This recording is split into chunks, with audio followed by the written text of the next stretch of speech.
12월 7일 새벽 만나를 시작하겠습니다. 이 새벽에 주신 하나님의 말씀은 골로새 3장 12절로 17절에 있는 말씀입니다. 골로새 3장 12절로 17절에 있는 말씀.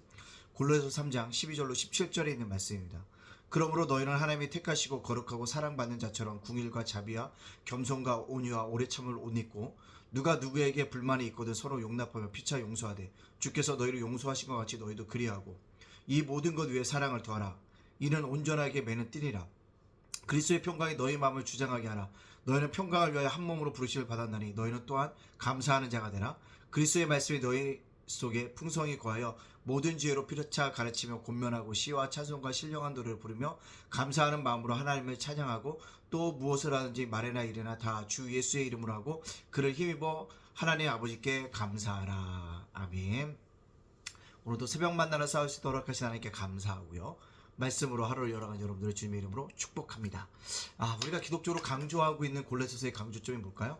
구원받은 이후의 삶이라는 것입니다. 골로새서 교회는 여러 가지 영지주의자들의 공격, 또 천사 숭배, 율법주의자들 이런들의 공격들이 계속되어졌는데 사도 바울은 그들을 물리치라고 얘기하면서 이제 구원받은 이후의 삶에 대해서 우리들에게 얘기하고 있습니다. 그래서 그렇다면 구원이 무엇인가 얘기합니다. 구원은 창세 전에 우리를 택하셨다라고 이야기하고 있습니다. 창세 전에 우리를 택했다. 어떤 자를요?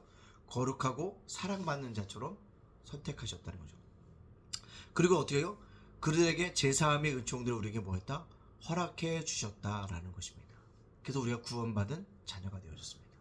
중요한 것은 우리가 예수를 믿음으로 성령의 세례를 받고 물세례를 통해서 우리가 공회 앞에 성도들 앞에 내가 구원받은 것들을 증거했습니다. 그 이후의 삶이 무엇입니까? 구원받은 이후의 삶이라는 것입니다.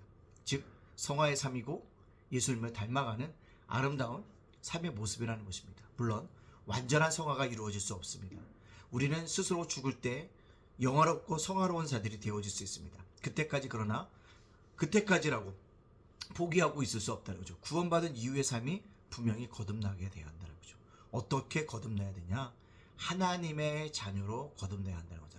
오늘의 표현을 얘기하면 궁율과 자비와 겸손과 온유와 오래 참을 옷 입고 구원받은 자로서 살아가라고 얘기하고 있다는 것입니다. 그렇다면 구원받은 자가 어떤 자들이냐에 대해서 얘기하죠. 첫째 뭐예요? 용서하라는 거 아니겠습니까? 불만 있고 서로 용납하여 피차 용서하되 너희를 용서하신 것 같이 너희도 그리하라는 것입니다. 용서라는 단어 얼마나 아름답습니까? 근데 문제는 용서하기가 어렵다는 것입니다. 여기서 우리가 꼭 기억할 것은 용서를 가르치기는 쉽구나 행하기는 어렵다는 것입니다.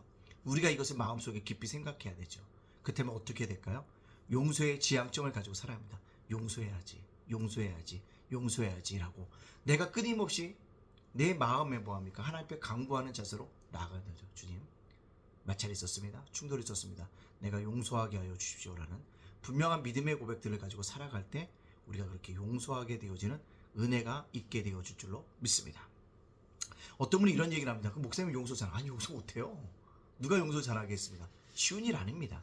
근데 중요한 것은 뭐예요?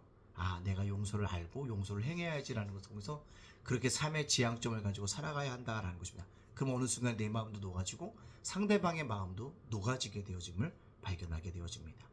두 번째로 우리들에게 이야기해주고 있는 것이 무엇이냐면 바로 우리가 주 안에서 뭐예요? 사랑을 더하라라고 얘기했어요. 이 모든 것에 주 안에서 사랑을 더하라. 사랑하라는 것입니다. 피차 사랑하라.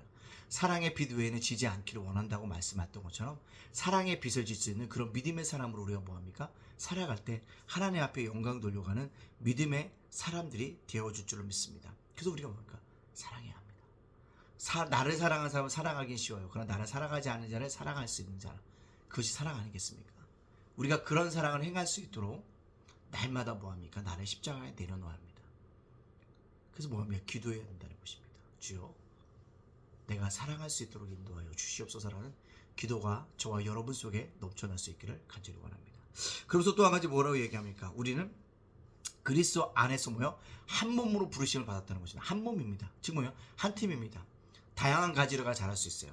다양한 가지라 할지라도 우리 그리스도에서 접붙임된 포도나무와 가지이기 때문에 접붙임됐잖아요. 그래서 한 몸이라는 것을 배웁니다. 한 몸이라는 건 뭘까요? 서로 맞춰가야 한다는 것이죠. 결국 내 것만 주장해서는 안 되고 상대방의 말을 귀 기울여야 한다는 것입니다. 그런 모습 속에서 우리가 살아갈 수 있는 그런 믿음의 백성들, 믿음의 자녀들이 되어줄 수 있기를 간절히 원합니다. 자, 그렇다면 오늘 이 말씀을 통해서 저와 여러분에게 주시는 구원받은 이후의 삶, 어떤 것을 얘기하고 있습니까? 내 안에 평강이 넘쳐나고 있는가? 구원받은 이후에 내 입술이 감사가 넘쳐나고 있는가? 구원받은 이후에 내 말씀이 내 안에서 토로되고 있는가? 우리 뒤돌아봐야 합니다. 여러분, 내 마음속에 평강이 없고 내 마음속에 감사가 없고 말씀이 없다면 구원받은 이후의 삶들을 살아갈 수가 없다는 것입니다. 여러분들, 내가 구원받은 이후의 삶을 살아가고 있는지를 점검하십시오. 어떻게요? 평강이 있는가? 어떤 상황 속에도 평강이 있는가? 감사가 있는가? 말씀이 있는가?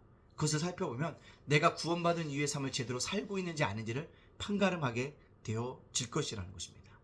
오늘을 살아갈 때 구원받은 이후의 삶의 모습, 내 안에 평강이 있는가? 감사가 있는가? 말씀이 넘쳐나고 있는가를 뒤돌아보고, 그렇게 살지 못했다면 주님의 평강이 나를 다스릴 수 있도록 기도하셔야 됩니다. 또 의도적으로라도 우리가 감사하는 입술을 벌려야 합니다. 힘들고 어려워도 감사해야 한다는 것입니다. 가끔씩 페북을 보면 딸을 잃은 아버지의 목사님의 절절한 글들이 나옵니다.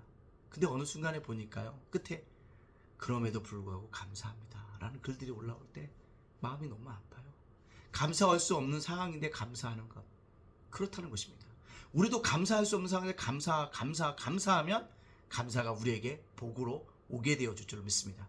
그래서 우리가 뭔가 감사해야 됩니다. 또 뭔가 말씀이 나를 중심으로 잡을 수 있도록 그렇게 살아갈 수 있는 저와 여러분이 되어주시기를 간절히 소원합니다. 구원받은 이후의 삶, 평강이 있는가? 감사가 있는가? 말씀이 있는가? 날마다 뒤돌아볼 수 있는 저와 여러분, 또 오늘도 그렇게 평강의 하나님으로, 감사의 하나님으로, 말씀 중심으로 살아가는 저와 여러분이 되어주시기를 주님의 이름으로 축복합니다. 아멘. 기도합니다. 사랑의 하나님, 감사합니다. 오늘을 살게 하시고 오늘 생명 영장시켜 주시니 감사합니다. 날마다 감사하며 살게 하게 해주시고 생명 영장시켜 주시고 온 가족이 건강하게, 우리 교회가 편하게 하게 지켜주신 것 감사합니다. 날마다 감사함으로 살아갈 수 있는 믿음의 백성들, 믿음의 자녀들 되게 축복하여 주시옵소서. 주님, 오늘 살아갑니다. 오늘 말씀처럼 구원받은 이후의 삶의 증거가 나에게 있습니까? 평강이 있습니까? 감사가 있습니까? 말씀이 있습니까? 날마다 뒤돌아보게 해주시고, 그것이 없다면 다시 내 마음의 평강을 기도하게 해주시고, 감사가 넘치게 해주시고, 말씀을 붙잡고 살아가는 우리 모두가 되어줄 수 있도록 인도하여 주시옵소서. 주님, 이번 주 교회 이사가 있습니다. 은혜롭게 진행되게 하여 주시고, 아버지 제가센터와 작은 도서관도 지켜주시고, 우리 성도들을 굳건하게 지켜주시고, 용기와 격려해 주고 힘을 주심으로 말미암아 이 험한 생활 믿음 가운데 잘 살아갈 수 있도록 인도하여 주시옵소서. 오늘 살아온 우리 윤수일 목사님과 저희 가정을 지켜주시옵소서. 모든 영광 주께 돌려오며 예수님 이름으로 축복하며 기도합니다. 아멘.